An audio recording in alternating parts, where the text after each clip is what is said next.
Hello बच्चों, तो आज हम लेकर के आए हैं आप लोगों के लिए जो क्लास 10th के बच्चे हैं उनके लिए मोस्ट इम्पॉर्टेंट चैप्टर। और ये आपके जो चैप्टर हैं वो साइंस है, ठीक है। और आज हम देखने वाले हैं इस चैप्टर के जितने भी इम्पॉर्टेंट क्वेश्चन आते हैं उन सभी क्वेश्चन को आज हम देखेंगे, ठीक है। तो देखिए आपके बुक में ना बच्चा जितने भी चैप्टर हैं, कुछ ही चैप्टर से तो आपके इम्पॉर्टेंट यानी कि जो लॉन्ग क्वेश्चन है वो आते हैं, कुछ ही चैप्टर से, सारे चैप्टर से नहीं आते हैं, ठीक है। तो जिनमें से ये एक चैप्टर है कार्बन और उसके यौगिक मोस्ट इम्पॉर्टेंट, जो कि इनमें से आपके 6 नंबर के क्वेश्चन बनते हैं। 1 या 2 क्वेश्चन क्या है 6 नंबर के बनते हैं कि क्या है। आप सेशन के अंत तक बने रहिएगा और कॉपी पेन साथ में लेकर के बैठिएगा। नाम क्या है चैप्टर का? कार्बन और उसके यौगिक। आखिर कार्बन होता क्या है, ठीक है। सबसे पहले हम देखेंगे कार्बन होता क्या है। तो देखिए कार्बन एक ऐसा तत्व है, कार्बन क्या है? एक प्रकार का तत्व है, ऐसा तत्व है जो हमारे जीवन में सर्वत्र व्याप्त है। यानी कहीं ना कहीं हम कार्बन का उपयोग करते ही हैं अपने जीवन में, हर जगह कार्बन का उपयोग करते हैं। भोजन में करते हैं, कागज़ में होता है, पेंसिल में होता है, ठीक है। हर जगह क्या है कार्बन का उपयोग होता है। कार्बन एक ऐसा तत्व है जो हमारे जीवन में सर्वत्र व्याप्त है, यानी हमारे जीवन में क्या है हर जगह कार्बन का उपयोग होता है, ठीक है। भोजन के रूप में हम करते हैं कार्बन का उपयोग, हाँ करते हैं। कागज़ व वस्त्र के रूप में भी हम करते हैं इत्यादि। जैसे कार्बन के निम्न यौगिक में हो जाएंगे आपके मेथेन गैस, आपने सुना होगा, ठीक है, मेथेन CH4, ठीक। अब उसके बाद क्या है कार्बन के अपर रूप। आखिर कार्बन के अपर रूप का मतलब क्या होता है? कार्बन के अपर रूप, तो कार्बन जो होता है उसके जो भौतिक गुण होते हैं, जैसे एग्जाम्पल समझिए अपर रूप होता क्या है। जैसे हमारे पिताजी हैं या फिर माता जी को ही मान लेते हैं, मम्मी को ले लीजिए या फिर पापा को ले लीजिए, ठीक है।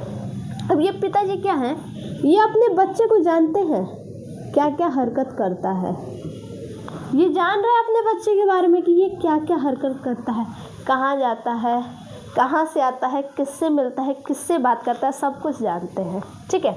तो ये क्या हो गए भौतिक गुण हो गए। लक्षण जो भी भिन्न इसके क्या है, अनेक लक्षण है, अनेक लक्षण है इसके, ठीक है, अनेक लक्षण है, भिन्न भिन्न, बिल्कुल ठीक। अब उसके बाद क्या है, वे तत्व जिसके भौतिक गुण भिन्न भिन्न, अभी हमने बताया हरकत क्या है बिल्कुल अलग अलग है, परंतु रासायनिक गुण समान होते हैं। रासायनिक गुण क्या होते हैं? समान होते हैं। अब रासायनिक गुण में क्या आ जाएंगे, रासायनिक गुण में जैसे जेनेटिक्स वगैरह की बात कर ले तो कुछ ऐसे हरकत होते हैं जो क्या होते हैं माता पिता से मिलते जुलते रहते हैं, तो वो तो आपके हो गए रासायनिक गुण। और जो इसमें जो अलग लक्षण है इसके अनेक लक्षण, वो भौतिक गुण है। बस इसी को तो कहते हैं कार्बन के अपर रूप। देखिए वे तत्व जिसके भौतिक गुण भिन्न भिन्न परंतु रासायनिक गुण समान होते हैं अपर रूप कहलाते हैं। जैसे क्या है कार्बन के निम्न अपर रूप होते हैं। एक तो हीरा में कार्बन पाया जाता है, ठीक है, हीरा में क्या है कार्बन पाया जाता है। उसके बाद क्या है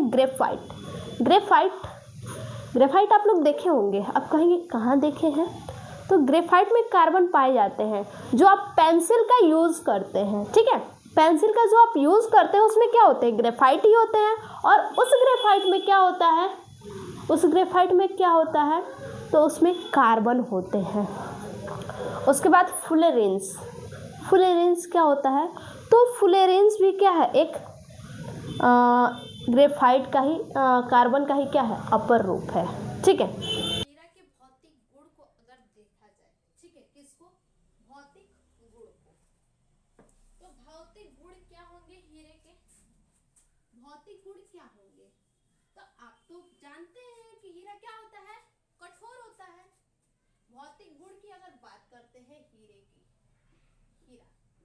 क्या होता है कठोर, हीरा क्या होता है कठोर होता है, ठीक है। और क्या होता है पारदर्शी होता है, ठीक है, पारदर्शी होता है, पारदर्शी। और क्या होता है, तो चमक क्या होता है, अत्यधिक होता है। और क्यों अत्यधिक होता है, क्योंकि उसका अपवर्तनांक अधिक होता है। हीरा जो है कि अत्यधिक चमकता है, ठीक है। ये तो आप लोग को भी पता होगा कि हीरा क्या है, काफी ज्यादा चमकता है। और क्यों काफी चमकता है, क्योंकि उसके अपवर्तनांक क्या होते हैं, अधिक होते हैं। अधिक क्या होता है, चमक होती है हीरे में। क्यों होती है, क्योंकि अपवर्तनांक भी उसके क्या होते हैं, अधिक होते हैं। अपवर्तनांक भी उसके क्या होते हैं, अधिक होते हैं, इसीलिए हीरा क्या है, अधिक चमकता है, ठीक है। उसके बाद यदि बात करते हैं तो हीरा क्या होता है, विद्युत का सूचक, ठीक है। विद्युत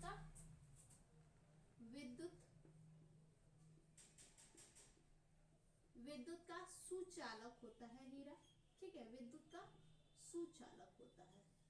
अगर आपसे भौतिक गुण पूछे तो आप कह सकते हैं कि हीरा क्या है, कठोर पारदर्शी होता है, ठीक है। हीरा क्या है, कठोर पदार्थ है, ये पारदर्शी होता है, यानी आर पार क्या है, देख सकते हैं। इसमें अत्यधिक चमक होती है, अत्यधिक अपवर्तनांक के कारण।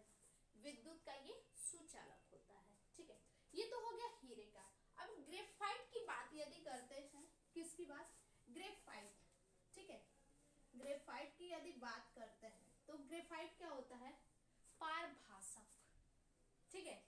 ग्रेफाइट क्या होता है, पारभासक होता है।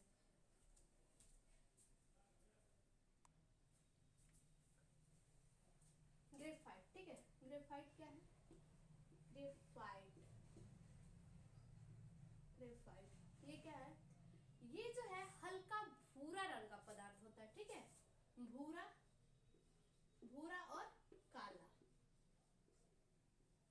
और काला पदार्थ होता है। ग्रेफाइट जो है भूरा और काला पदार्थ होता है। और क्या होता है ये, तो ये जो है पारभासी होता है, ठीक है। पारभासी होता है। अब कहेंगे भैया क्यों पारभासी होता है, सही बात है, क्यों पारभासी होता है। देखिए यदि हम कांच ले, ठीक है, और कांच को क्या करेंगे, देखेंगे तो इधर उधर हमें साफ दिखेगा दोनों तरफ से, ठीक है। अगर पारदर्शी हम कांच ले, इधर से भी दिखे उधर से भी दिखे, यानी दोनों साइड से दिखे, तो हम उसको यदि लेंगे तो दोनों साइड से साफ दिखेगा। यदि उस कांच पे क्या करें, एक तरफ हम इस ग्रेफाइट के चूर्ण को रख दें, यानी पाउडर को ग्रेफाइट के, ठीक है। रखने के बाद उसको क्या करें, झाड़ दें। हाथ से नहीं झाड़ना है, जैसे हमने क्या किया, जैसे कि एक कांच लिया, ठीक है, ऐसे रखा कांच को, उस पे ग्रेफाइट का चूर्ण डाल दिया, फैला दिया उसको, और उसको क्या करेंगे, बस कांच को ऐसे ही क्या करेंगे, पलट देंगे, ठीक है। यानी उस पे से जो भी चूर्ण है वो झड़ जाए, हाथ से नहीं पोंछना है उसको।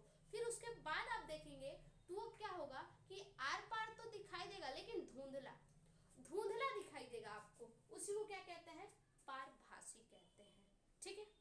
पारदर्शी नहीं, पारभासी। पारदर्शी का मतलब आर पार साफ दिखे, पारभासी का मतलब धुंधला धुंधला जो दिखता है। और ये जो है हीरे से कम कठोर होता है, ठीक है। हीरा से हल्का होता है, हीरे से हल्का, ये क्या होता है, हीरे से हल्का होता है, ठीक है। अब उसके बाद जो है ये बिल्कुल मुलायम होता है। ग्रेफाइट क्या होता है, मुलायम होता है, ठीक। ये तो हो गया। अब क्या है, फुलरेंस। अभी इसका जरा संरचना भी देखते हैं, ठीक है। ग्रेफाइट की संरचना ऐसे होती है, देखिए। ग्रेफाइट का संरचना कभी कभी आपसे पूछ देता है, तो देख लीजिए। ग्रेफाइट की जो संरचना होती है ऐसे होती है।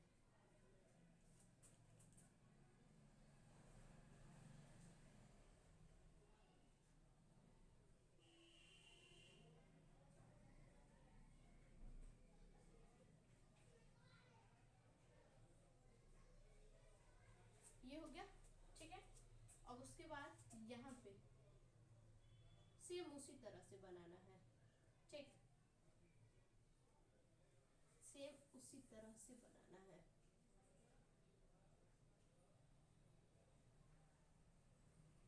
ऐसे हमने क्या किया, बिंदी दे दिया, और उसके बाद क्या करेंगे, इसको मिला देंगे। फिर से वही क्राइटेरिया यहाँ से निकालेंगे,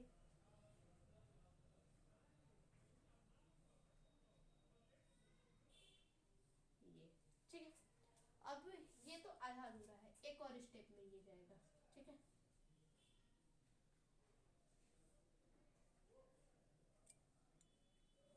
ये मिल गया। अब यहाँ से जो है ऐसे करके एक ऐसे और ये ऐसे मिलेगा, बिल्कुल ऐसे लाके क्या करेंगे, पूरा ये ऐसे मिला देंगे, ठीक है। ये क्या है, ये है ग्रेफाइट की संरचना, ठीक। ये आपकी ग्रेफाइट की संरचना है। इसी तरह से क्या है, ग्रेफाइट बनता है, ठीक। अब ग्रेफाइट तो हमने देख लिया, हीरे का भी एक बार देख लेते हैं किस प्रकार से बनेगा। जैसे ऐसे बनेगा, देखिए एक बिंदु जो है 4 जगह से ही क्या है, मुड़ा रहेगा, ठीक।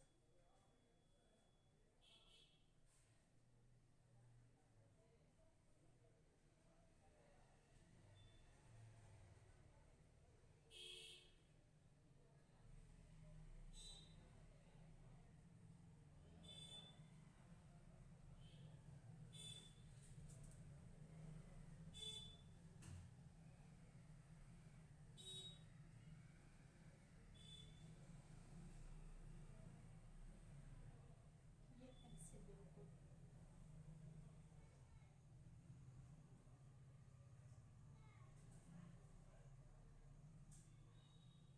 ऐसे ही आपको क्या करना है, बनाते चले जाना है, ठीक है। बिल्कुल इसी तरह से।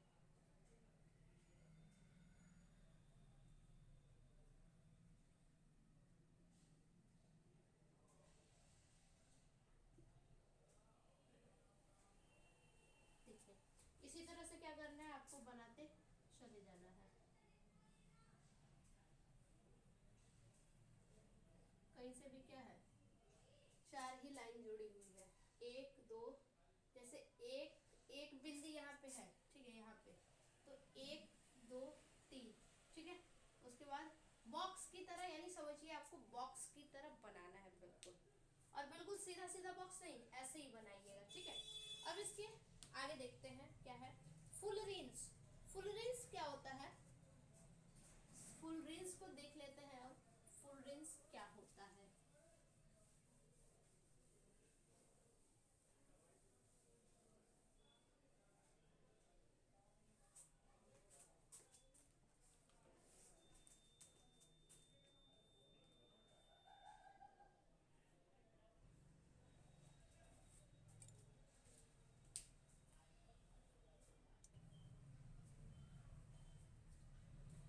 फुल रेंज जो है कार्बन का अपर रूप है, ठीक है। क्या है, फुलरीन। फुलरीन कार्बन का अपर रूप है, ठीक है, कार्बन का अपर रूप। तो देखिए इसका फिगर जो है कैसे बनेगा, ये तो बिल्कुल गेंद की तरह रहेगा, ठीक है। और उसमें इस प्रकार से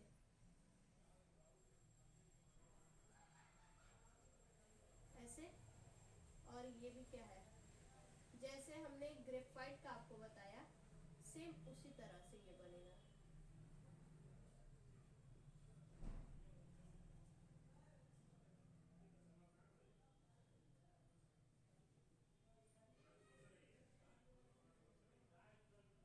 ग्रेफाइट जैसे बना उसी तरह से सेम बनाएंगे, ठीक है। ऐसे ही बनता जाएगा। ये फुल रेंज का फिगर है। ऐसे ही चारों तरफ से क्या करेंगे, घेर देंगे।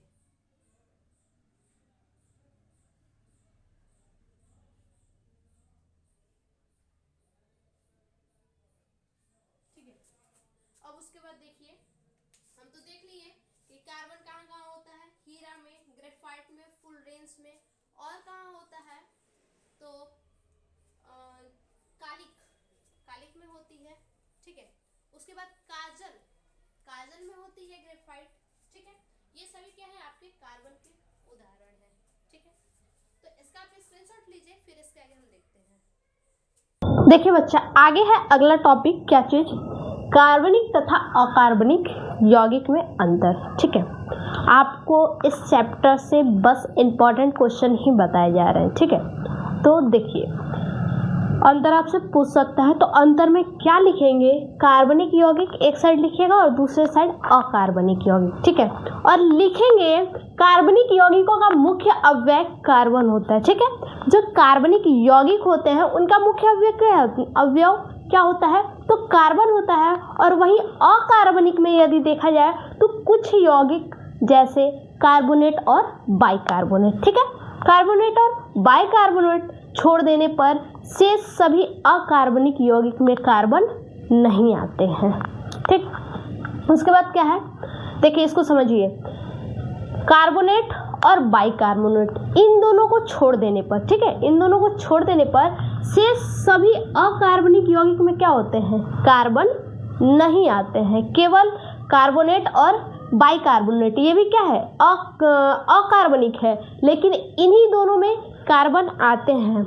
कार्बोनेट बाइकार्बोनेट अकार्बनिक है, लेकिन इन दोनों में क्या है, कार्बन आते हैं। इसीलिए कह रहा है कि कुछ यौगिक जैसे कार्बोनेट और बाइकार्बोनेट छोड़ देने पर सभी कार्बनिक यौगिक में कार्बन आते हैं। ठीक, उसके बाद दूसरा है, ये सहसंयोजी बंध द्वारा जुड़े होते हैं।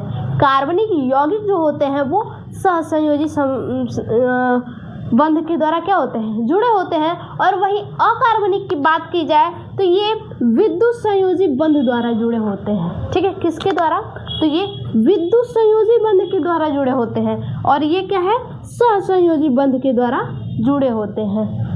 उसके बाद तीसरा टॉपिक है, कार्बनिक यौगिक आयनित नहीं होते हैं। जो कार्बनिक यौगिक होते हैं वो आयनित नहीं होते। ठीक है, आयन नहीं होते हैं। और वहीं बात की जाए कि अकार्बनिक में, तो ये यौगिक आयनित होते हैं। अकार्बनिक यौगिक क्या होते हैं, आयनित होते हैं, लेकिन वहीं कार्बनिक में क्या होते हैं, ये आयनित नहीं होते हैं। चौथा है, ये जल में अविलेय है, यानी जल में घुलता नहीं है। कार्बनिक यौगिक जल में नहीं घुलेगा, और वहीं पे अकार्बनिक की बात की जाए तो ये जल में विलेय है, यानी घुल जाता है। ठीक है, कार्बनिक यौगिक को आप जल में अगर घोलेंगे तो नहीं घुलेगा वो, अगर वही अकार्बनिक यौगिक को जल में घोलेंगे तो वो आसानी से बिल्कुल घुल जाएगा। ठीक है, तो अब हम इसके आगे देखते हैं।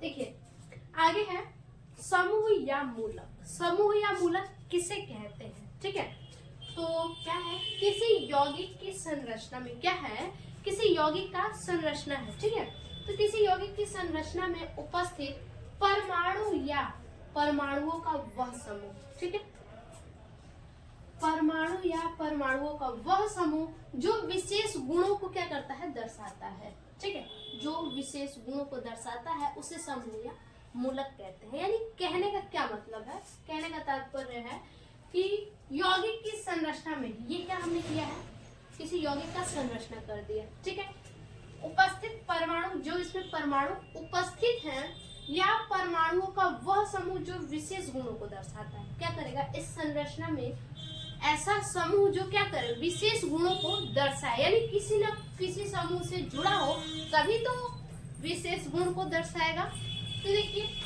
क्या है, एथिल अल्कोहल के एक परमाणु, एथिल अल्कोहल क्या होता है, C2H5OH, ये क्या है, एथिल अल्कोहल है। ठीक है, एथिल अल्कोहल के एक परमाणु में एक एथिल तथा एक अल्कोहली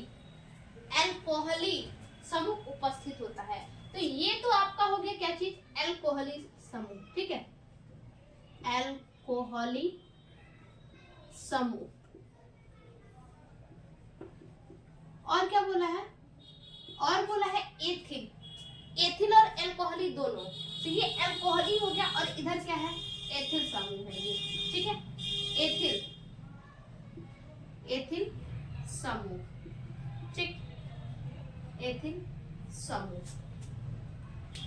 अब तो समझ में आ गया कि समूह या मूलक क्या होता है। समूह या है मूलक यानी कोई एक यौगिक हो, ठीक है, और उस यौगिक की जो संरचना होती है उसमें कोई भी परमाणु, ठीक है, कोई भी परमाणु या फिर परमाणुओं का समूह, कोई भी परमाणु या फिर परमाणुओं का समूह क्या करे, विशेष गुणों को दर्शाए। जैसे विशेष गुण इस संरचना में क्या है, विशेष गुण इसमें क्या है, एथिल अल्कोहल में विशेष गुण है, एक तो OH अल्कोहलिक ग्रुप जुड़ा हुआ है, अल्कोहलिक समूह है, और इधर क्या है, एथिल समूह जुड़ा हुआ है। तो ये क्या है, ये इस संरचना का जो है कि विशेष गुण है, ठीक है। अब देखिए उसके बाद क्या है, सजातीय श्रेणी। सजातीय श्रेणी ये क्या होता है, सजातीय श्रेणी। तो देखिए कार्बनिक यौगिकों की ऐसी श्रेणी, ठीक है, जो कार्बनिक यौगिक होते हैं उनकी ऐसी श्रेणी जिसमें कार्बनिक यौगिकों को अणुभार के बढ़ते क्रम में रखा जाता है। यानी क्या कह रहा है कि कार्बनिक यौगिकों की ऐसी श्रेणी जिसमें क्या किया जाता है, कार्बनिक यौगिक को, जो कार्बनिक यौगिक होते हैं, कार्बनिक यौगिकों की ऐसी श्रेणी जिसमें कार्बनिक यौगिक को क्या किया जाता है, बढ़ते क्रम में रखा जाता है। कार्बनिक यौगिकों को अणुभार के बढ़ते क्रम में रखा जाता है। फिर से समझिए, कार्बनिक यौगिक की ऐसी श्रेणी जिसमें कार्बनिक यौगिकों को उसके अणुभार के बढ़ते क्रम में रखा जाता है उसे क्या कहते हैं, कार्बनिक यौगिक कहते हैं, ठीक है। कार्बनिक यौगिक नहीं, सजातीय श्रेणी, सजातीय श्रेणी कहते हैं। सजातीय श्रेणी यानी अगर अणुभार जो है बढ़ते क्रम में लिखेंगे, अणुभार को यदि हम बढ़ते क्रम में लिखते हैं तो सजा के ही तो लिख रहे हैं, वो सजा के ही तो लिख रहे हैं, तो उसी को हम क्या कहेंगे, सजातीय श्रेणी कहेंगे, ठीक है। तो अब हम क्या देखेंगे, सजातीय श्रेणी की कुछ विशेषताएं होती हैं, उन विशेषताओं को अब हम देखेंगे।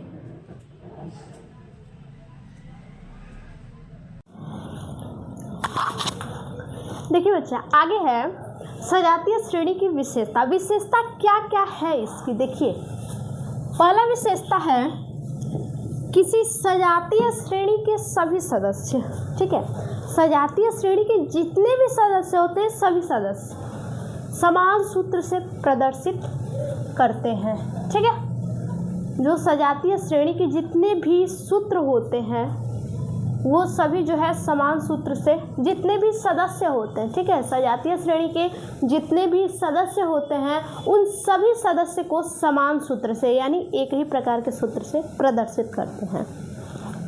दूसरी विशेषता क्या है, किसी सजातीय श्रेणी में, ठीक है, किसी सजातीय श्रेणी में सभी सदस्यों को एक जैसी विधियों द्वारा प्राप्त किया जाता है। बाय द वे, मान लीजिए कोई सजातीय श्रेणी है, ठीक है, उसमें सभी सदस्य यानी सजातीय श्रेणी के जितने भी सदस्य होते हैं सभी सदस्य को एक जैसी विधियों के द्वारा क्या किया जाता है, प्राप्त किया जाता है। एक जैसी, सभी की विधियाँ क्या होती हैं, एक ही होती है प्राप्त करने की, तो एक जैसी विधियों के द्वारा प्राप्त किया जाता है। अगला है, इस श्रेणी के सभी सदस्य के भौतिक तथा रासायनिक गुण घटते बढ़ते रहते हैं। जो सजातीय श्रेणी के जितने भी सदस्य होते हैं उनके भौतिक गुण क्या होते हैं, घटते हैं और बढ़ते हैं, ठीक है।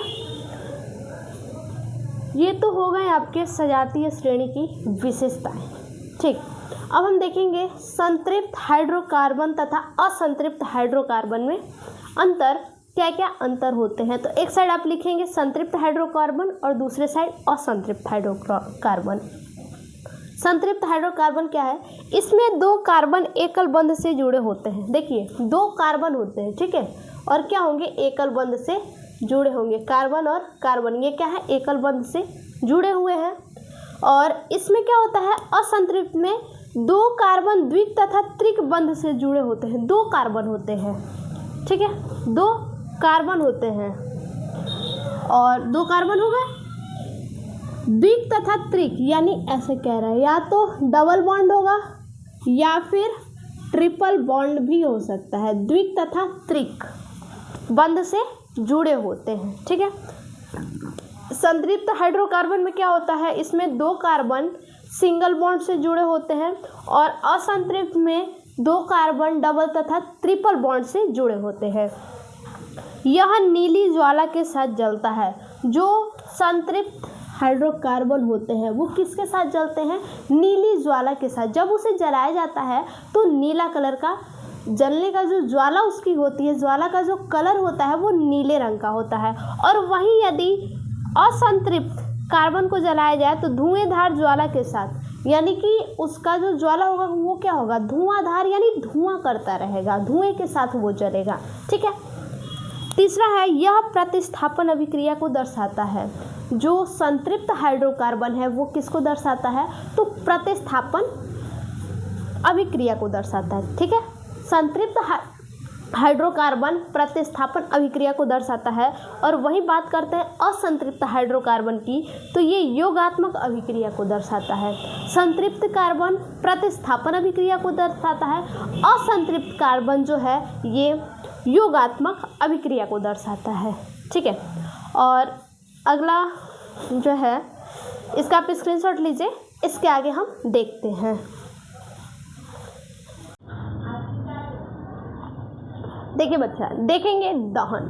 दहन क्या होता है, किसी पदार्थ का ऑक्सीजन अथवा वायु की अधिकता, यानी किसी भी पदार्थ में क्या हो जाए, या तो ऑक्सीजन अधिक हो जाए या तो वायु अधिक हो जाए। ठीक है। किसी भी पदार्थ में या तो ऑक्सीजन अधिक हो जाए या तो वायु अधिक हो जाए। और अधिक होने पे क्या होता है, जलना दहन कहलाता है। यदि किसी भी पदार्थ में, जाहिर सी बात है, किसी भी पदार्थ में ऑक्सीजन अधिक होगा या फिर वायु अधिक होगा तो वो जलेगा, और वही जलना ही क्या कहलाता है, दहन कहलाता है। ठीक है। दहन उष्माक्षेपी अभिक्रिया है। दहन क्या है, एक प्रकार का उष्माक्षेपी अभिक्रिया है। ये तीव्र ऑक्सीकरण अभिक्रियाएं हैं। किस प्रकार की अभिक्रियाएं हैं ये, तीव्र ऑक्सीकरण अभिक्रियाएं हैं।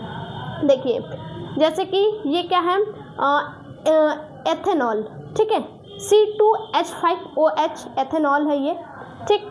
और यहाँ क्या है 3O2, और इसका जब रिएक्शन करवाएंगे तो यहाँ हमें प्राप्त होगा 2CO2, और यहाँ क्या है 4H2O, यानी ये हमारा जल प्राप्त हो गया और ये क्या प्राप्त हुआ, हमारा कार्बन डाइऑक्साइड प्राप्त हो गया। और यहाँ पे क्या है, ऊष्मा एवं प्रकाश। ठीक है। ऊष्मा और प्रकाश प्राप्त होगा। उसके बाद अगला क्या है, ऑक्सीकरण। ऑक्सीकरण क्या होता है समझिए, कुछ पदार्थों में अन्य पदार्थों को, ठीक है, जैसे कोई भी पदार्थ ले लीजिए, कुछ पदार्थ ले लीजिए और उसमें क्या करेंगे, अन्य पदार्थों को ऑक्सीजन देने की क्षमता होती है। यानी कहने का मतलब है, कह रहा है आपसे यहाँ पे कि कुछ पदार्थ ऐसे होते हैं जो कि किसी को भी ऑक्सीजन देने की क्षमता रखते हैं। ठीक है। किसी को भी क्या करते हैं, जैसे कुछ लोग होते हैं ना, कुछ लोग ऐसे होते हैं जो क्या करते हैं, कोई भी कुछ भी मांगे दे देते हैं। सेम वही चीज़ यहाँ पे है कि कुछ पदार्थों के अन्य पदार्थों को ऑक्सीजन देने की क्या होती है, क्षमता होती है। यानी कुछ पदार्थों के पास क्या होती है, इतनी क्षमता होती है कि जो क्या करते हैं, किसी अन्य पदार्थ को ऑक्सीजन वो दे सकते हैं। ठीक है। उसे क्या कहते हैं, उसे ऑक्सीकरण कहते हैं, और इन पदार्थों को ऑक्सीकरण कहते हैं। ठीक है। रिएक्शन क्या है देखिए, CH3C2OH। ठीक है। एथेनॉल यहाँ पे भी है, और क्या है, 2 कार्बन है।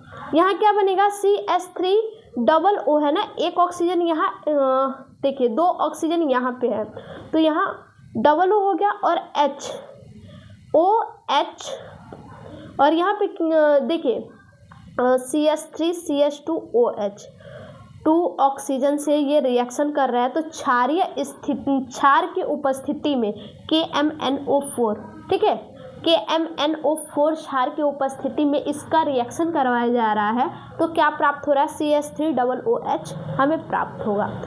तो इसे क्या कहेंगे, ऑक्सीकरण कहेंगे। ठीक है। उसके बाद देखिए, क्योंकि यहाँ पे देखिए ऑक्सीजन बढ़ गया है, 2 ऑक्सीजन आया है, तो ये क्या हुआ है, ऑक्सीकरण हुआ है। उसके बाद क्या है, संकलन या योग या संयोजन अभिक्रिया। संकलन या योग या संयोजन अभिक्रिया। ठीक है। क्या है ये, जिन अभिक्रियाओं में एक अणु, मतलब जिन अभिक्रियाओं में एक अणु क्या हो, द्विआबंध या त्रिक आबंध वाले अणु से जुड़ जाता है। ऐसी अभिक्रिया जिनमें क्या होते हैं, एक अणु द्विआबंध या त्रिक आबंध, ऐसी जिन अभिक्रियाओं में एक अणु क्या होता है, द्विआबंध या त्रिक आबंध वाले अणु से जुड़ जाता है। एक आबंध वाले एक अणु क्या होंगे, एक अणु जो है वो दो आबंध या तीन आबंध वाले अणु से क्या होंगे, जुड़ जाते हैं, संकलन अभिक्रिया कहलाते हैं। बिल्कुल सिंपल है, बिल्कुल सिंपल है। एक अणु क्या करते हैं, दो आबंध वाले अणु या फिर तीन आबंध वाले अणु से क्या होते हैं, जाके जुड़ जाते हैं, उसे ही क्या कहते हैं, उसे ही संकलन अभिक्रिया कहते हैं। ठीक है, केवल असंतृप्त यह क्रिया दर्शाते हैं। ये क्रिया क्या दर्शाते हैं, केवल असंतृप्त दर्शाते हैं। असंतृप्त यौगिक में H2 का जुड़ना हाइड्रोजनीकरण कहलाता है। यदि असंतृप्त में H2 जुड़ जाए तो उसे क्या कहते हैं, असंतृप्त में H2 जुड़ जाए तो उसे क्या कहते हैं, हाइड्रोजनीकरण कहते हैं। ठीक है, अब हम देखेंगे इसके आगे प्रतिस्थापन अभिक्रिया। ठीक है, प्रतिस्थापन अभिक्रिया क्या होता है, तो लिखेंगे वे अभिक्रियाएं जिनमें किसी यौगिक के किसी एक परमाणु, वे अभिक्रियाएं जिनमें क्या चीज, किसी भी यौगिक के कोई एक परमाणु, ठीक है, कोई एक परमाणु अथवा परमाणु समूह, या तो किसी भी यौगिक का कोई एक परमाणु हो या फिर किसी एक परमाणु का समूह हो। ठीक है, स्थान पर कोई दूसरा परमाणु या परमाणु समूह आ जाता है, यानी कहने का मतलब है किसी भी एक यौगिक के किसी एक परमाणु अथवा परमाणु समूह के स्थान पे क्या हो जाता है, कोई दूसरा परमाणु या फिर कोई दूसरा परमाणु समूह आ जाता है, उसे क्या कहते हैं, प्रतिस्थापन अभिक्रिया। फिर से ध्यान दीजिए, कोई एक यौगिक है, ठीक है, कोई एक यौगिक है और यौगिक का कोई एक अणु है या फिर उसका कोई एक समूह है, और उस वे अभिक्रिया जिसमें किसी यौगिक के किसी एक परमाणु, किसी यौगिक का कोई एक परमाणु है, ठीक है, या तो परमाणु है या फिर परमाणु का समूह है, तो उसी परमाणु या परमाणु के समूह की जगह पे क्या आ जाता है, कोई दूसरा परमाणु या फिर दूसरे परमाणु का समूह आ जाता है, उसे क्या कहते हैं, प्रतिस्थापन अभिक्रिया कहते हैं। संतृप्त यौगिक के क्रिया को क्या करता है, दर्शाता है।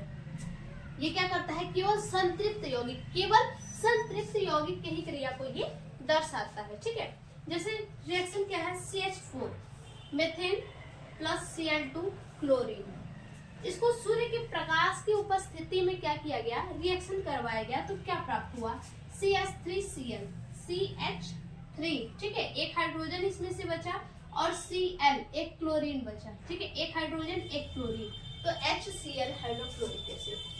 अब उसके बाद है एल्कोहली समूह या एल्कोहल, एल्कोहली समूह या एल्कोहल क्या है, वे कार्बनिक यौगिक जिसे -OH, वे कार्बनिक यौगिक जिसे -OH समूह उपस्थित होते हैं।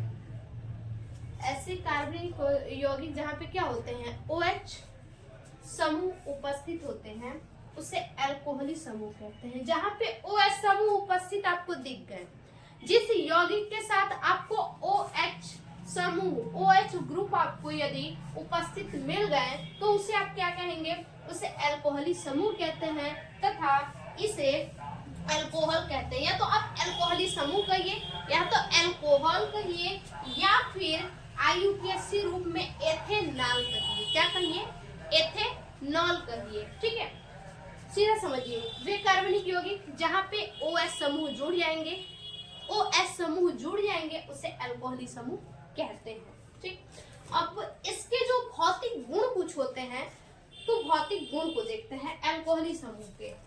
यह एक रंगहीन मीठी गंध वाला द्रव है। एल्कोहली समूह क्या है, एक प्रकार का रंगहीन द्रव है, रंगहीन मीठी गंध वाला द्रव है। रंगहीन तो होता ही है, लेकिन साथ ही साथ क्या होता है, मीठा होता है, मीठा गंध, उसका गंध क्या होता है, मीठा होता है, और द्रव है वो लिक्विड फॉर्म में है। इसका स्वाद तीक्ष्ण होता है। स्वाद कैसा होता है इसका, बिल्कुल तीक्ष्ण होता है। और क्या है, इसका क्वथनांक 78.2 डिग्री सेल्सियस होता है। अब बताइए एल्कोहली क्या हो सकता है, एल्कोहल यानी वाइन आप कह सकते हैं, शराब कैसा होता है, बिल्कुल रंगहीन होता है, ब्राउन कलर पे कुछ होता है। ठीक है, तो रंगहीन और क्या होता है, मीठा होता है, मीठा, गंध उसका कैसा होता है, मीठा होता है, और लिक्विड ही होता है। स्वाद कैसा होता है, बिल्कुल तीक्ष्ण होता है, ठीक है। और क्वथनांक उसके कितने होते हैं, 78.2 होता है। अब हम इसके आगे देखेंगे।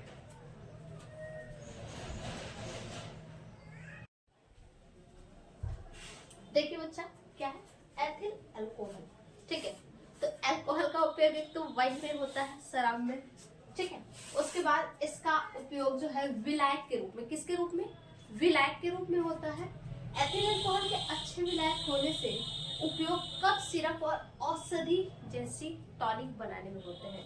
यानी कि जो कफ सिरप होता है, कफ सिरप यानी जैसे खांसी वगैरह हो जाता है तो कफ सिरप हम लोग पीते हैं, तो उस कफ सिरप में भी होता है एथिल अल्कोहल का प्रयोग। जो अच्छे एथिल अल्कोहल होते हैं उनका उपयोग होता है। और कहाँ होता है, तो टॉनिक जैसी औषधियों में भी होते हैं, ठीक। उसके बाद एथिल अल्कोहल का प्रयोग ईथर, क्लोरोफॉर्म, रंजक, सुगंधित पदार्थों के रूप में किया जाता है। कहाँ किया जाता है, ईथर, सुगंधित पदार्थ जो होते हैं, यानी स्मेल जिसका क्या हो, अच्छा होता है, ईथर में भी इसके उपयोग होते हैं, क्लोरोफॉर्म में भी इसके उपयोग होते हैं, रंजक में भी होते हैं, ठीक है। अब उसके बाद क्या है, प्रयोगशाला में अभिकर्मक के रूप में, प्रयोगशाला में जो है अभिकर्मक के रूप में भी इसके उपयोग किए जाते हैं एथिल अल्कोहल के। उसके बाद इसका प्रयोग जीव अनुरूपों के परीक्षण में, परीक्षण का मतलब क्या होता है, परीक्षण का मतलब टेस्ट होता है, ठीक है। तो क्या कह रहा है कि जीव अनुरूपों के परीक्षण में, जीव अनुरूप के टेस्ट करने के लिए किया जाता है। जीव का क्या किया जाता है, जो टेस्ट किया जाता है उसके ही रूप में इसका उपयोग किया जाता है, ठीक है, एथिल अल्कोहल का।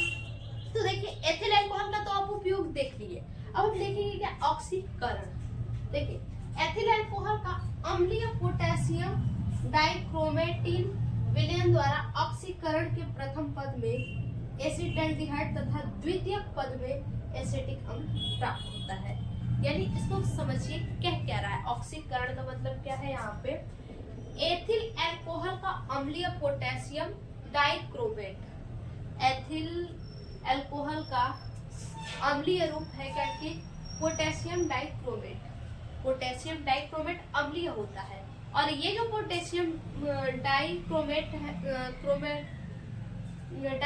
है ये विलयन है, एक प्रकार का अम्लीय विलयन है। और इस विलयन द्वारा जो है ऑक्सीकरण के, इस विलयन के द्वारा क्या किया जाता है, ऑक्सीकरण किया जाता है। और ऑक्सीकरण के प्रथम पद में जब ऑक्सीकरण करवाया जाता है तो इसके प्रथम पद में क्या प्राप्त होता है, एसिटाल्डिहाइड प्राप्त होता है तथा द्वितीय पद में एसिटिक एसिड प्राप्त होता है।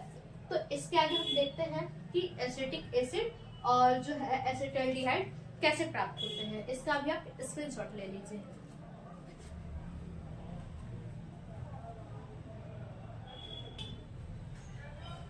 देखिए आगे है क्या चीज, जो हमने अभी देखा था एथिल अल्कोहल से क्या बन रहा था, एसिटाल्डिहाइड बन रहा था, ठीक है। तो एथिल अल्कोहल ये है, C2H5OH भी कहते हैं, ठीक है। एथिल अल्कोहल को क्या कहते हैं, एथिल अल्कोहल को और C2H5OH, ये एथिल अल्कोहल ही तो है। तो C2 2 कार्बन 1 और 2 कार्बन हो गया, ठीक है। H5 5 हाइड्रोजन है, 3 यहाँ 2 यहाँ और OH, ठीक है। ऑल ग्रुप यहाँ जुड़ा हुआ है, तो ये क्या हो गया, एथिल अल्कोहल हो गया। और इससे क्या बन रहा है, इसका ऑक्सीकरण हो रहा है, क्या हो रहा है, ऑक्सीकरण हो रहा है। तो ऑक्सीकरण यहाँ H2O बन जा रहा है ऑक्सीकरण होकर, और यहाँ हमें प्राप्त हो रहा है CH3CHO, ठीक है। ये क्या है, एसिटाल्डिहाइड है, ठीक है। अब देखिए यहाँ पे एसिटाल्डिहाइड है, यहाँ पे एसिटाल्डिहाइड को हमने फिर से ऑक्सीजन के साथ रिएक्शन करवा दिया, तो क्या प्राप्त हुआ, यहाँ क्या था, CH3CHO, और यहाँ ऑक्सीजन मिलेगा तो 2 ऑक्सीजन हो गया, H ये यहाँ पे एक कार्बन ये है यहाँ पे, और CH3 ऐसे ही लिख दिया है, CH3COOH, ये क्या हो गया, एसिटिक एसिड हो गया, ठीक है। यानी एथिल अल्कोहल को हमने ऑक्सीजन के साथ ऑक्सीकरण करवाया तो क्या प्राप्त हुआ, एसिटाल्डिहाइड प्राप्त हुआ। और एसिटाल्डिहाइड को जो है ऑक्सीकरण करवाएंगे तो एसिटिक एसिड हमें प्राप्त होगा, ठीक। अब उसके बाद एसिटिक अम्ल या एथेनोइक अम्ल, एसिटिक अम्ल को बच्चा हम एथेनोइक अम्ल भी कहते हैं, ठीक है। अब देखिए यहाँ पे क्या है, C2H4O2, अब इसको हम ऐसे लिख सकते हैं, यहाँ पे देखिए, यहाँ पे ऐसे हम लिख सकते हैं CH3COOH।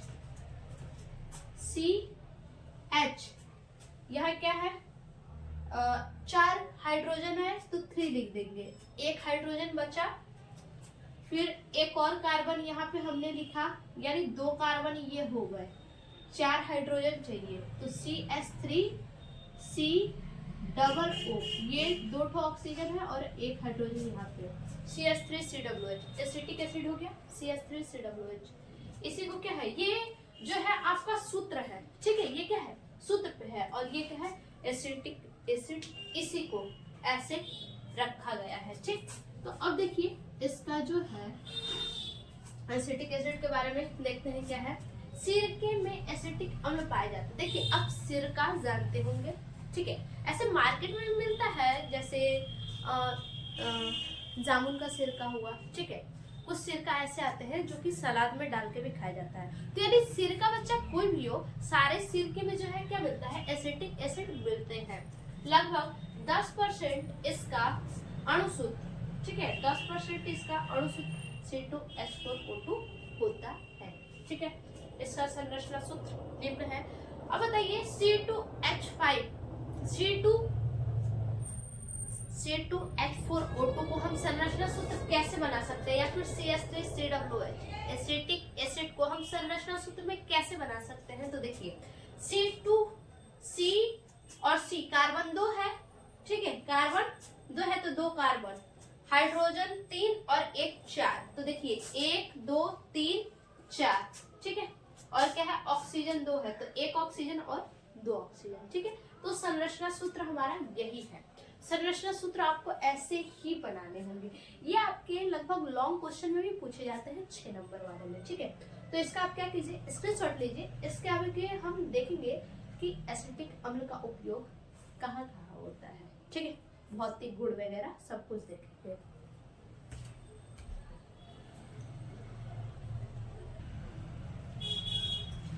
देखिए आगे क्या है, भौतिक गुण, ठीक है। तो भौतिक गुण में हम देखेंगे क्या चीज,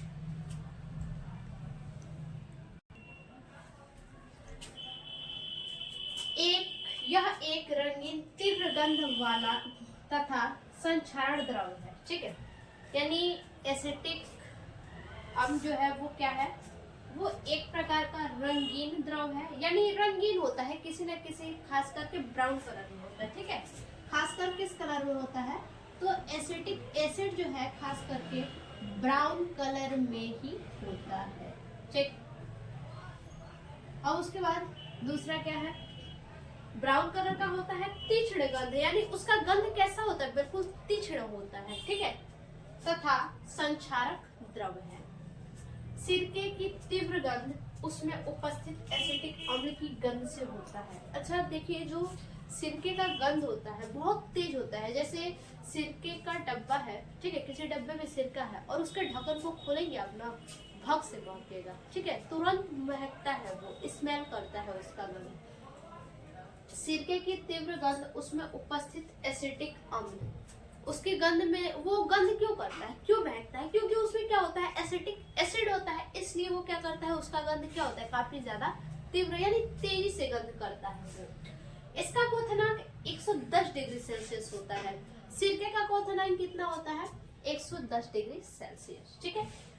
यह जल अल्कोहल तथा ईथर में पूर्णतः विलय है, यानी सिरका जो है एसिटिक एसिड जो है वो क्या है, अल्कोहल और ईथर, इनमें क्या है पूरी तरह से विलय है, यानी इनमें वो मिल सकता है, जल में भी उसे मिला दिया जाए तो मिल सकता है, क्योंकि वो द्रव है वो किसी न किसी कलर में है, तो अल्कोहल में मिलाएंगे तो वो मिल जाएगा, या फिर ईथर में भी उसे मिलाएंगे तो वो मिल जाएगा, ठीक है, पूरी तरह से मिल जाएगा। ये आपके क्या हो गए, भौतिक गुण हो गए। अब इसका उपयोग क्या है, देखिए एसिटिक अम्ल के उपयोग प्रयोगशाला में अभिकर्मक के रूप में, इसका उपयोग जो है अभिकर्मक के रूप में प्रयोगशाला में किया जाता है एसीटोन तथा एस्टर बनाने में। देखिए एसिटिक एसिड जो है इसका उपयोग और कहाँ होता है, एसीटोन बनाने में, और क्या बनाने में, एस्टर बनाने में।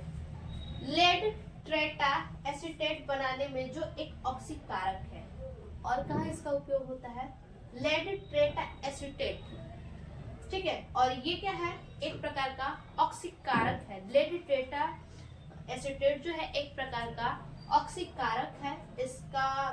इसमें भी जो है एसिटिक एसिड का उपयोग होता है।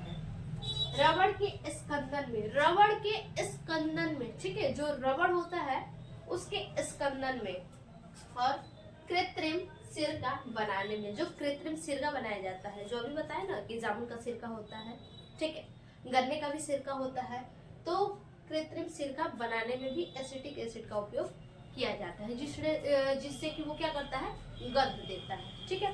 तो इसका आप स्क्रीनशॉट लीजिए। अब इसके आगे हम देखते हैं।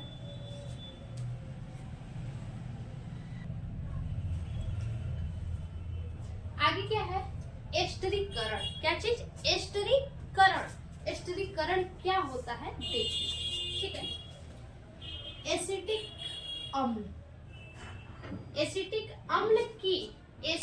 अम्ल एथिल अल्कोहल के साथ क्रिया करके, एसिटिक एसिड क्या है? एसिटिक अम्ल CH3COOH किसके साथ क्रिया करेगा?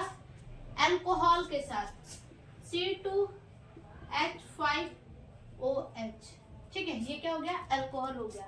क्रिया करके एस्टर का निर्माण करता है। किसका? एस्टर का। एस्टर क्या है?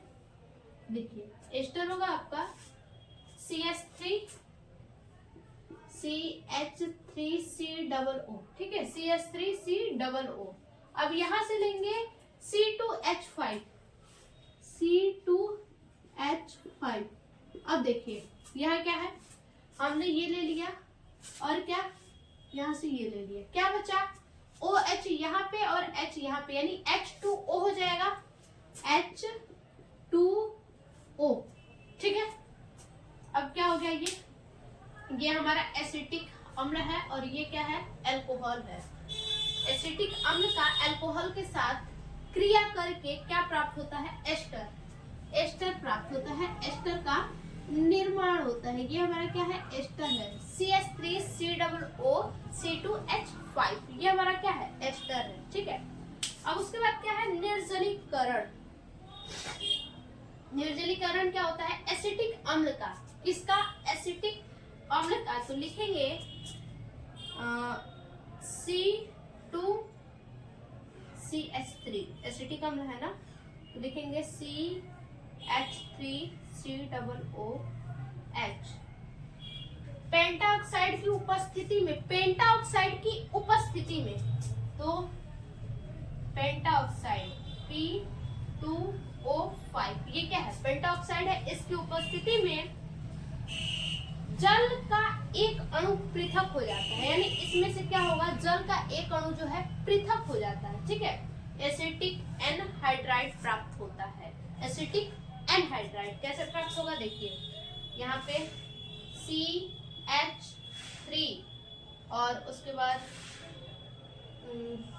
यहाँ पे आपका कार्बन हो जाएगा और यहाँ पे ऑक्सीजन से जुड़ा होगा, डबल बॉन्ड ऑक्सीजन, यहाँ पे कार्बन, डबल बॉन्ड से ऑक्सीजन जुड़ा होगा, और यहाँ पे CH3 और यहाँ पे हो जाएगा प्लस H2O। जल का एक अणु बाहर निकल रहा है। ये जल का देखिए एक अणु क्या हुआ? बाहर निकल गया, ठीक। यहाँ पे जो है CH3COOH एसिटिक एसिड है। पेंटाऑक्साइड की उपस्थिति में जल के एक अणु क्या हो गए? बाहर निकल गए, और हमें ये क्या प्राप्त हुआ? Acetic anhydride. एसिटिक एनहाइड्राइड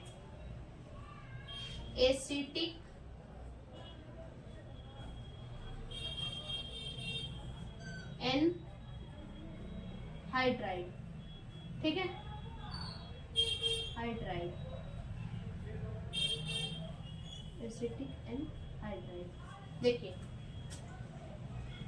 अभी हमने एस्टरीकरण देखा कि क्या चीज? एसिटिक एसिड यानी एसिटिक अम्ल और अल्कोहल, इनकी अभिक्रिया अगर करवाई जाए तो एस्टर प्राप्त होता है और जल, ठीक है। और वही क्या है? निर्जलीकरण में क्या होता है, एसिटिक अम्ल को जो है कि पेंटा ऑक्साइड की उपस्थिति में, एसिटिक अम्ल जो है पेंटा ऑक्साइड की यदि उपस्थिति हो एसिटिक अम्ल में, तो क्या होता है, जल का एक अणु बाहर निकल जाता है और क्या प्राप्त होता है, हमें एसिटिक एनहाइड्राइड प्राप्त होता है। तो इसका जो है कि स्क्रीनशॉट ले लीजिए। इसके आगे देखते हैं।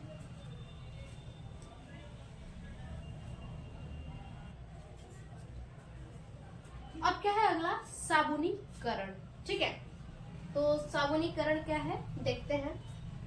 देखिए यहाँ पे साबुनीकरण जो है उच्च अणुभार वाले, ठीक, उच्च अणुभार वाले मोनोकार्बोक्सिलिक अम्ल के सोडियम और पोटेशियम लवण को साबुन कहते हैं। ठीक है, किसको, उच्च अणुभार वाले क्या होते हैं, मोनोकार्बोक्सिलिक अम्ल होते हैं। ठीक है, उच्च अणुभार वाले मोनोकार्बोक्सिलिक अम्ल होते हैं जो कि सोडियम और पोटेशियम लवण को साबुन कहते हैं। ठीक है, इनके सोडियम और पोटेशियम लवण को क्या कहते हैं, साबुन कहते हैं। तो जैसे देखिए साबुन का आगे है, साबुन बनाने की क्रिया साबुनीकरण कहलाती है। साबुनीकरण किसे कहते हैं, तो साबुन बनाने की क्रिया को साबुनीकरण कहते हैं।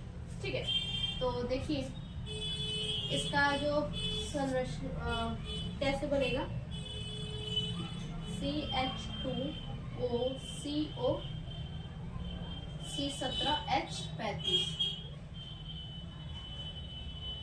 H35। ठीक है, उसके बाद यहाँ पे रखेंगे CHO CO C17H35 और इसके नीचे भी सेम यही चीज रखेंगे, CH2O CO C17H35 ये रख दिए। ठीक है, अब क्या होगा, यहाँ जो है 3NaOH सोडियम। ठीक है, यहाँ पे क्या है, सोडियम या पोटेशियम लवण को, या तो सोडियम लवण आपको मिलाना है या तो पोटेशियम लवण। मोनोकार्बोक्सिलिक अम्ल के साथ क्या मिलाना है, सोडियम या पोटेशियम लवण आपको मिलाना है, तब जाके साबुन तैयार होगा। तो देखिए यहाँ पे जो है रिएक्शन होगा CH2OH। ठीक है, और उसके बाद बनाएंगे CHOH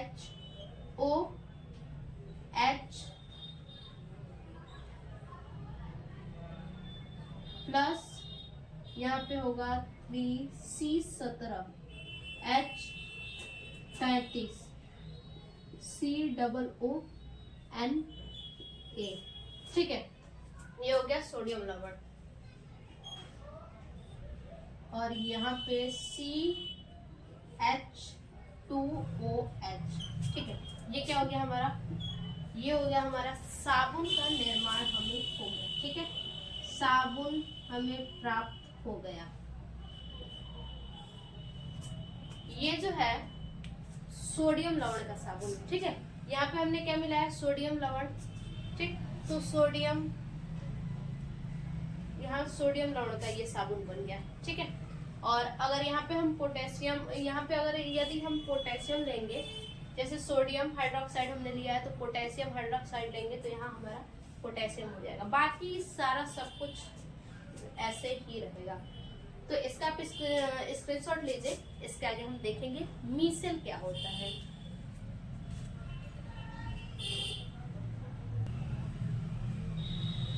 देखिए बच्चा, आगे क्या है, मीसेल है। ठीक है, क्या है, मीसेल। साबुन के अणु ऐसे होते हैं। ये मीसेल कहाँ पाया जाता है, तो साबुन के अणुओं में होता है। ठीक है, कहाँ होता है, साबुन के अणुओं में, जिसके दोनों सिरों के विभिन्न गुणधर्म होते हैं। मीसेल इस प्रकार का होता है। देखिए ये और ऐसे होता है। ये क्या होता है, दो सिरों के, ये क्या है, सिरा है, ये क्या है, सिरा है, और ये क्या है, पूंछ, ये पूंछ है। ठीक है, अब देखिए साबुन के अणु ऐसे होते हैं जिसके दोनों सिरों के विभिन्न गुणधर्म, दोनों सिरे हैं, दोनों सिरों के विभिन्न गुणधर्म, एक तो सिरा है और एक क्या है, पुच्छ है, ठीक है। इनके क्या है, गुणधर्म अलग अलग है।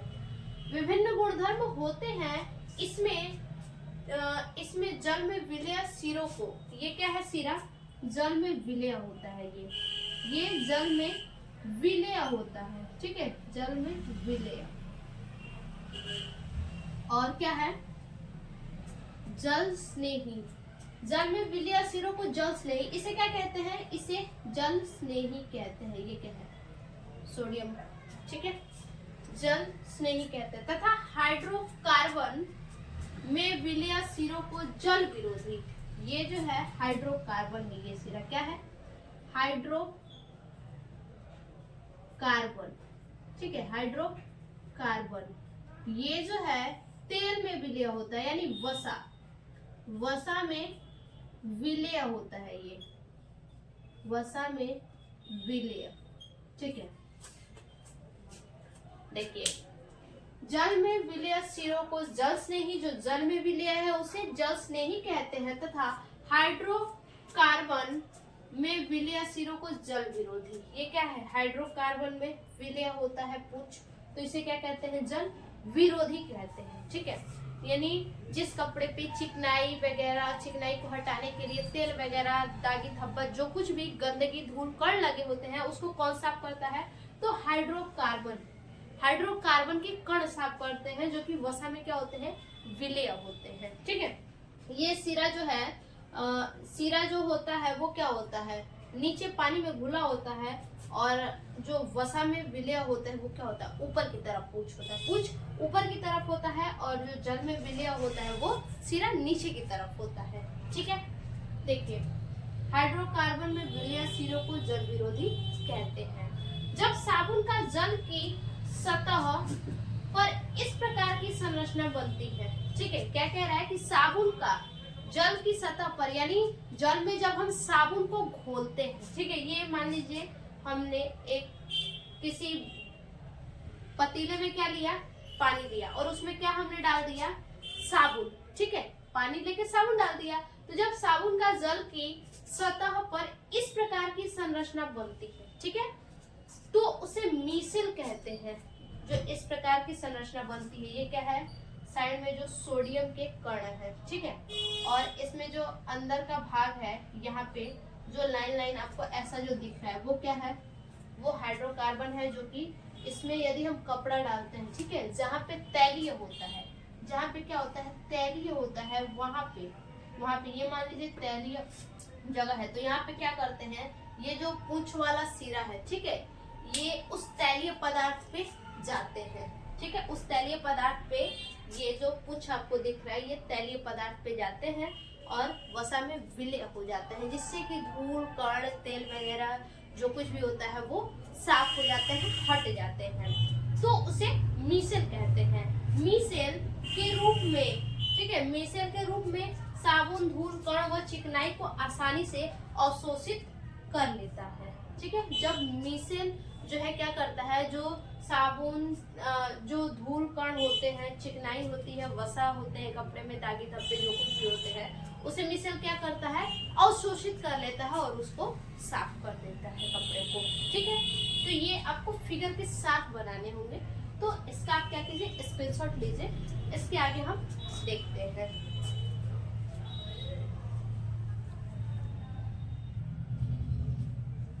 देखिए बच्चा, आगे है अपमार्जक, ठीक है, जो कि मोस्ट इम्पोर्टेंट है। साबुनीकरण हुआ, मिसेल हुआ, अपमार्जक हुआ, ये सब क्या है, इम्पोर्टेंट है, ये आपके पेपर में जरूर से पूछे जाएंगे, ठीक है, मोस्ट इम्पोर्टेंट। अपमार्जक होता क्या है, तो देखिए, जिस जल में हाइड्रोजन कार्बोनेट, क्या चीज, हाइड्रोजन कार्बोनेट, कैल्शियम व मैग्नीशियम के क्लोराइड, हाइड्रोजन कार्बोनेट क्या होता है कि कैल्शियम या फिर मैग्नीशियम के क्लोराइड और क्या रहेंगे, सल्फेट, ये घुले रहते हैं। हाइड्रोजन कार्बोनेट के साथ कैल्शियम, ठीक है, CaCl2 या फिर Mg, मैग्नीशियम क्लोराइड, ठीक है। हाइड्रोजन कार्बोनेट के साथ ये दोनों में से कोई एक, या तो कैल्शियम क्लोराइड या तो मैग्नीशियम क्लोराइड, ठीक है। तो हाइड्रोजन कार्बोनेट कैल्शियम व मैग्नीशियम क्लोराइड व सल्फेट घुले होते हैं। क्या घुले होते हैं? इनके साथ जो है SO4 क्या होते हैं? सल्फेट घुले होते हैं। ठीक है, सल्फेट घुले होते हैं, उसे क्या कहते हैं? उसे कठोर जल कहते हैं। ठीक है, यह साबुन के साथ अविलेय दही जैसा अवक्षेप बनाता है। और ये साबुन के साथ कैसा विलेय बनाता है?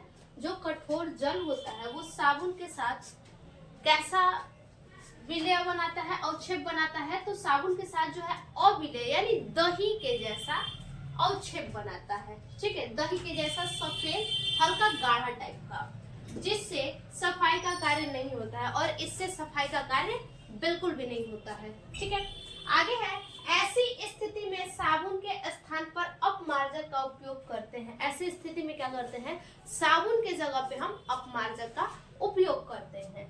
ठीक है, जो अविलेय अवक्षेप नहीं बनाता।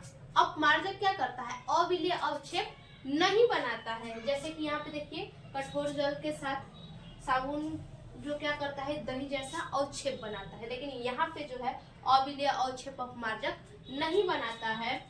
अपमार्जक लंबी कार्बन अम्ल श्रृंखला के अमोनियम एवं सल्फोनेट लवण होते हैं। अपमार्जक किस प्रकार के लवण होते हैं? तो अपमार्जक जो है लंबी श्रृंखला वाले, कार्बन के लंबी श्रृंखला वाले, श्रृंखला के अमोनियम एवं सल्फोनेट, जो अपमार्जक होता है वो कार्बन के लंबी श्रृंखला वाले या तो अमोनियम या तो सल्फोनेट के लवण होते हैं।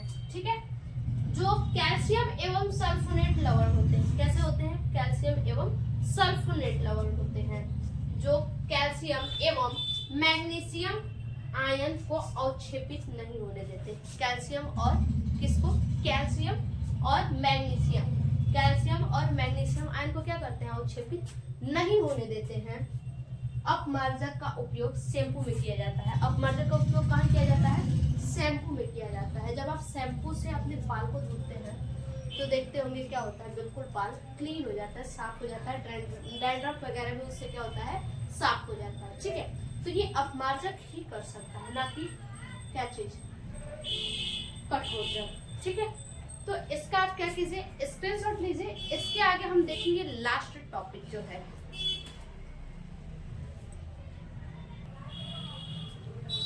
देखिए बच्चा, आखिरी टॉपिक है आपके चैप्टर से ये। ठीक है, क्या है? अंतर। साबुन तथा अपमार्जक में अंतर क्या होते हैं? ये भी आपसे कभी कभी 2 नंबर में पूछे जाते हैं। ठीक है, 2 या 3 नंबर में। तो देखिए, एक साइड आप लिख दीजिएगा साबुन और दूसरे साइड क्या लिखेंगे? अपमार्जक। अब साबुन क्या है? देखिए, साबुन सामान्यतः लंबी श्रृंखला वाले कार्बोक्सिलिक अम्ल का सोडियम लवण है। ठीक है, कार्बोक्सिलिक अम्ल का क्या है? सोडियम लवण है। साबुन जो है लंबी श्रृंखला वाले कार्बोक्सिलिक अम्ल का सोडियम लवण है। अगर बात करते हैं बच्चा किसका?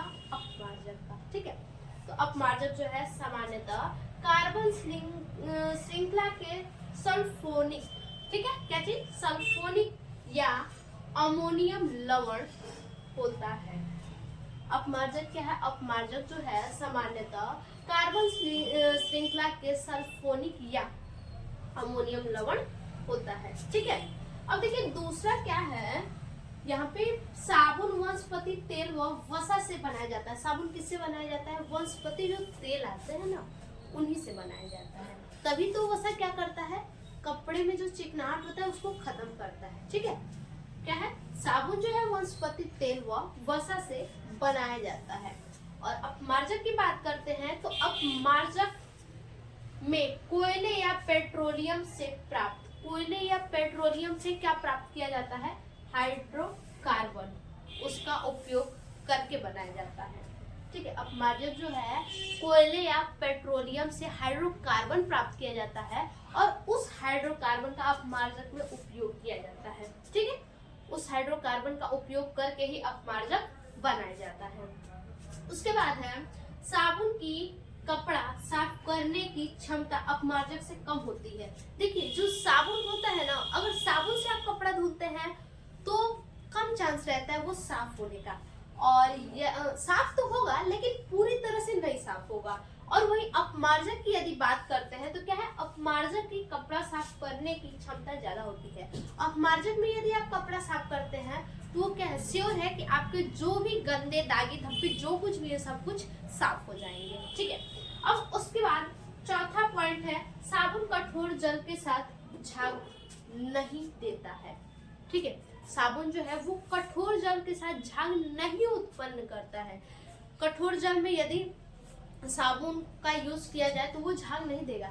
लेकिन अपमार्जक की बात की जाए तो अपमार्जक जो है या तो कठोर जल हो या तो मृदु जल हो, दोनों में क्या करता है, ये झाग उत्पन्न करता है। लेकिन साबुन में क्या है, साबुन में जो है साबुन में मृदु जल के साथ साबुन क्या करता है, झाग देता है, लेकिन कठोर जल के साथ साबुन झाग नहीं देता है। और अपमार्जक में या तो मृदु जल हो या तो कठोर जल हो, दोनों के साथ अपमार्जक क्या करता है, झाग देता है। ठीक है, तो ये आपके क्या हो गए, अंतर हो गए। तो इसका आप स्क्रीनशॉट ले लीजिए। आज के लिए बस इतना ही, ये टॉपिक, ये चैप्टर हमारा खत्म हुआ। फिर से मिलते हैं एक और नए चैप्टर के साथ नए वीडियो में, तब तक के लिए धन्यवाद।